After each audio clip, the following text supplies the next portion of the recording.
Hey guys, Gizmoddict here, and today we're gonna check out Google Camera on the Realme 7 Pro. So the GCam that I've been using in this video not only works with the main sensor, but it also works with the wide-angle lens, and the process to install GCam is actually very easy. You don't have to deal with any config files, just download the APK and you're good to go. We'll talk about the installation part later, but first I want to compare photos from stock camera on the Realme 7 Pro to GCam because there are some advantages to this and there are some disadvantages as well.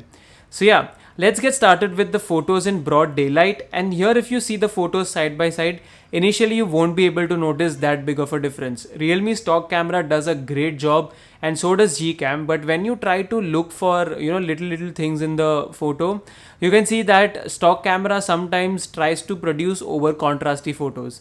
By that I mean that it sometimes crushes the shadows and you see a lot of darker regions in the shadows in comparison to GCam. GCam has slightly better dynamic range overall. The shadows are cleaner there and you do get some sort of details there, whereas on the stock app it's pretty dark in the shadows. So that's one of the difference that I noticed. The other difference that I noticed was that sometimes when the HDR mode was on the stock app, it used to overexpose the photos slightly, so the colors ended up looking a bit faded or unnatural. It looked like it was from a painting. Especially in these photos you can see the color of the building, it's more accurate on GCam.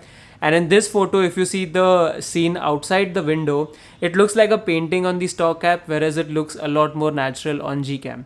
So these are the differences between the stock camera and GCam. The detailing was more or less similar. In some photos I saw more details on the stock cam, and in some other photos I saw better detailing on GCam. So detailing was not that big of a difference, but I could see these minor differences in colors and dynamic range. In indoor conditions, once again, we have a very similar situation. You can see that the stock camera tends to crush the blacks in the image. You can see the shadows are pretty dark, whereas on the other hand, GCam overall produces a much better photo. So yeah, GCam is minutely better in all the photos in daylight and indoor lighting. But when you actually jump into the low lighting mode, this is where the stock camera shines.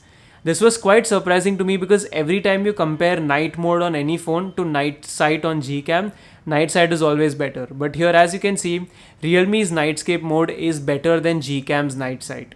So yeah, not only the photos are more detailed, but in some photos you actually get more light than Google camera.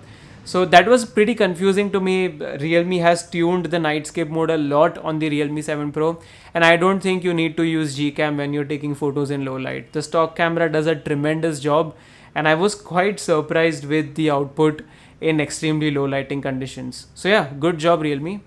After that, I took some portraits and some normal shots with the rear facing camera because a lot of people requested me to include human samples in the camera test as well, because honestly majority of the time people like to take photos of themselves or their loved ones with their phone's camera. So as you can see here, I feel the GCam output was slightly better in a lot of these photos. Not only GCam had better dynamic range, but the detailing was also better in these photos, and I feel the skin tones that I had were also a lot more natural on GCam. You can also see the color of my shirt and my t-shirt, it's more accurate on GCam. So in portrait shots, I feel this is where we saw a good difference. Stock camera was not as good as GCam. After that, let's move on to the front facing camera, and here once again I liked the output from GCam in comparison to the stock app. The stock app a lot of times used to overexpose the images for some reason, I don't know why. Especially when you turn on the portrait mode, you can see that the highlights are blown out a lot in a couple of selfies. In comparison to that, GCam overall has a much neutral, much balanced image. So yeah, I liked the output from GCam in comparison to the stock app. If you're gonna like taking a lot of selfies, use GCam because the detailing is also better and you get better skin tones and better colors. So definitely the front camera gets a push with Google camera. And then if we talk about the wide angle lens, once again I feel the output from GCam was a lot more neutral in comparison to the stock app. The stock apps for some reason used to overprocess the images a lot sometimes. Realme hasn't worked on the wide angle lens as such. They worked on the primary lens, but the processing on wide angle is quite poor. So you can compare the two photos side by side, and with GCam you get slightly better photos with the wide angle lens as well. So yeah, basically this is how Google camera performs on the Realme 7 Pro. You don't see that big of a difference, but there are certain cases where Google camera outperforms the stock camera app. I was especially surprised by how good the night mode was on the Realme 7 Pro. But anyways, let's come to the installation part. So the installation part is very easy. So I was actually using two APKs, one for the night side photos and one for everything else. So I'm linking both of them in the description box. So what you have to do is you just have to install the Google Camera APK.